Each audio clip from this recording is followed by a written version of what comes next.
With us this evening to examine the process of selection of the National Assembly principal officers is Honorable Oghene Egoh, who was a member of the 8th and the 9th Assemblies. Thank you for joining us on Newsnight. Thank you. I also want to add that I'm a member of the ECOWAS Parliament. So I'm still a legislator, even though I'm not in the 10th Assembly. Great, Amazing. Thank you. I'm honored to be around. Thank you so much. Yeah. So let's kick the ball rolling.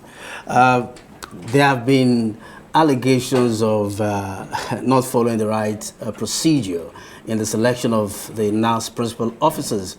What do you speak to us about your assessment of the constitution of the leadership of the House as of now? Well, I think those who say that the House did not follow due process are wrong. If you look at the House, it's very clear. And if you look at history in the House, the Speaker always announces the various positions of leadership, both in the House and and those in opposition or in the minority. And in doing this, consultation must have been made earlier. And during this consultation, there would have been lists of voters, and the minority group would have expressed their interest on who they want. And so, those who fought it, either they don't have the experience or the person they wanted to be the minority leader was not picked. But I'm very happy that both went very peacefully. Of course, a few people will always come out to say we're not satisfied with what I've done. But look at the House of Rep. You know, how can you fault Professor Udvari as the party chairman, the APC chairman, is kicking against the list, and they're saying that the list didn't come from the party. It's surprising. Usually the list for this position come from the House caucuses. So the party is saying that the party is now saying that it's not being involved, it has no hand in it. It's coming from the House caucus.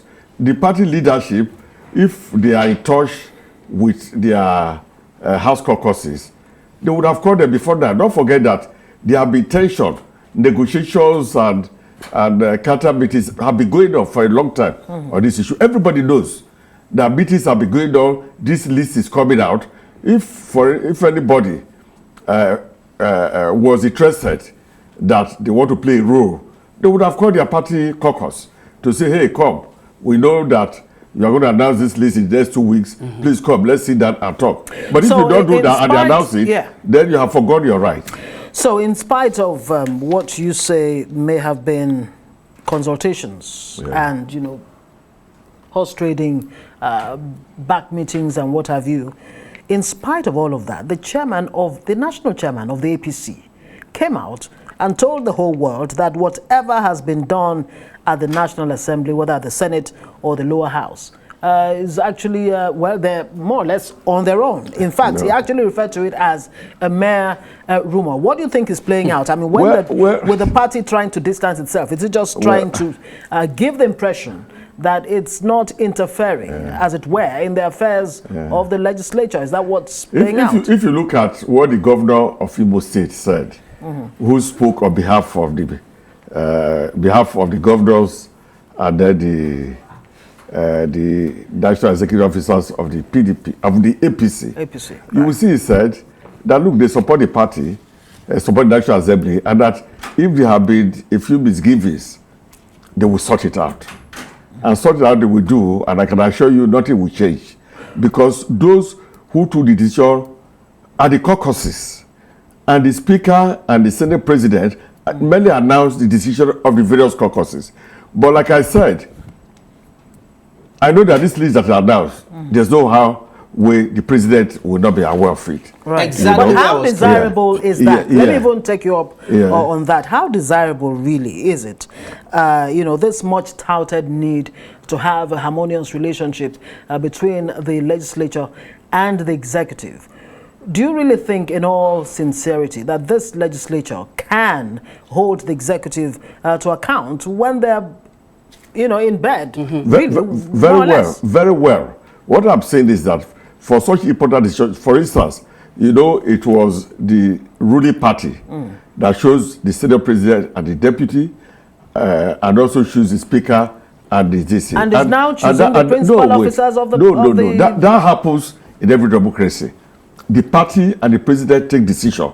When you're a president, you come in, you want your policies, to go through in the house. So you pick people who can work with you, who can ensure the policy of the party go through. In other words, if I'm reading you, sorry, I need to butt in here. What you're saying, in effect, is the executive wants a free reign. It does not want checks and balances, separation of powers. No, that does not happen. Because on floor of the house, debates go on. And when debates are going on, nobody is calling Mr. President or the party. Decisions are taken by majority of the members in that place. So what we are saying is that while you are not seeking to control the house, because the presidency cannot control the house, while they are not seeking to control the house, they should also use wisdom to ensure that they know some of the important things happening in the house that will hamper their relationship. Honorable, before we move on, let's make this clear so we can progress. Now, we know the role the executive played in choosing the leadership of both houses. Which is all right. Which is all right by you. Okay. Now, there are also allegations now that executive has influenced the choice of the constitution of the current leadership, the principal officers.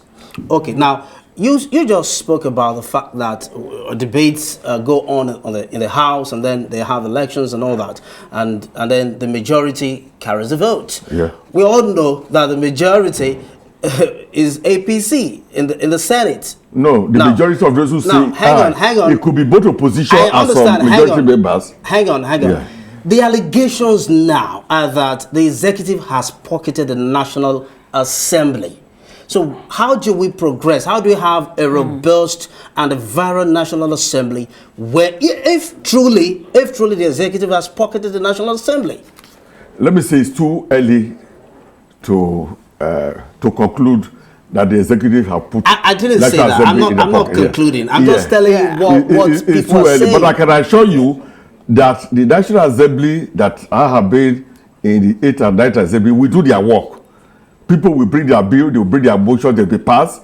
There will be no reference to the presidency or the executive arm.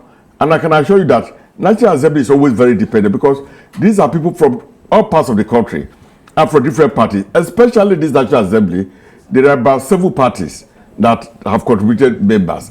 And substantially, you have PDP, having a lot of members. You have Labour Party, you have MPP, SDP, and a few of the other minority parties. So it's difficult for you to say you will pocket them. Everybody will make his views known, and they will work hard to ensure the success of the legislature. Well, a lot of people are looking at this and say, look, this is just a case of all the president's men. I mean, when the president or the party, as it were, picks, principal officers of the National Assembly, in all sincerity, do you think they will pander to other opinions or other whims, and not that of the person who played a huge role in ensuring that they emerge? No. I mean, is this democracy being redefined? Is this really good for Nigeria's democracy? It is good for Nigerian democracy. In what because way? This country is almost like an emergency in terms of economics, in terms of political, in terms of security. So there's need for cooperation between the National Assembly and the executive arm of government. That's not to say that the National Assembly will kneel down to them or will do whatever the executive arm needs to be done. But because of the times we are, there is desire to have a harmonious relationship. But the National Assembly is still independent, because they also have a duty to ensure new laws are made that will make the economy better, that will create more jobs, laws are made that will reduce insecurity, etc., etc. And the executive arm of government also have interest in that. While they agree on the parameters, but there will always be disagreement on the vehicle to get there. I can assure you that there will be a vibrant house. Okay. Well, there are indications that there may be cracks within the APC for you to have a national, the national leader or national chairman actually come out to say, look, distancing himself or the party from the national chairman is not a member of the house. When the national chairman takes decision, it doesn't gather the legislature to take decision for them at the National Working Committee. I don't think there will be a crack. What I've noticed in this very thing is that some people have been able to pick victory.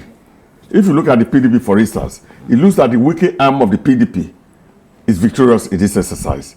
Because if you look at the lower house, Shindas is the candidate of Wike.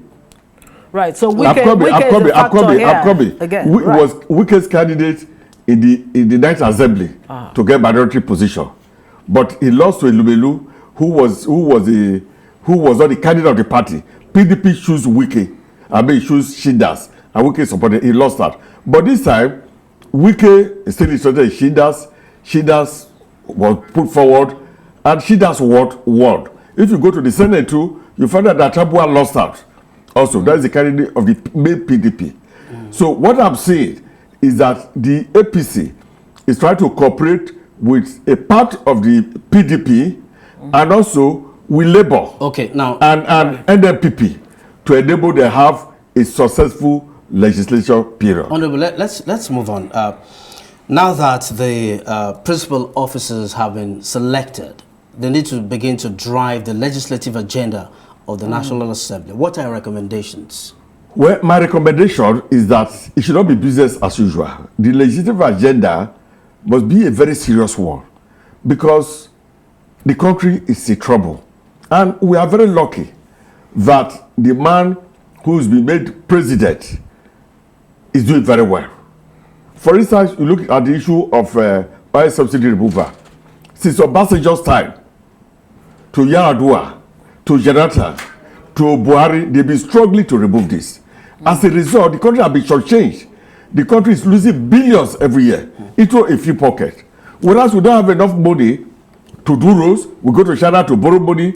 Whereas, like the minister... Yeah, but a lot of people would say, I mean, what you're saying now, they'll say it's the result of a Ninth Assembly that many people saw as a, as a rubber stamp assembly, but we'll have to leave it there. But if you look at the Ninth Assembly, Ninth Assembly made more laws than any other assembly. We'll have to leave it there. Oghene Egoh is a member 8th and 9th House of Representatives in Nigeria. Thank you so much for joining us. Thank you very much. Thank you for coming. Thank you.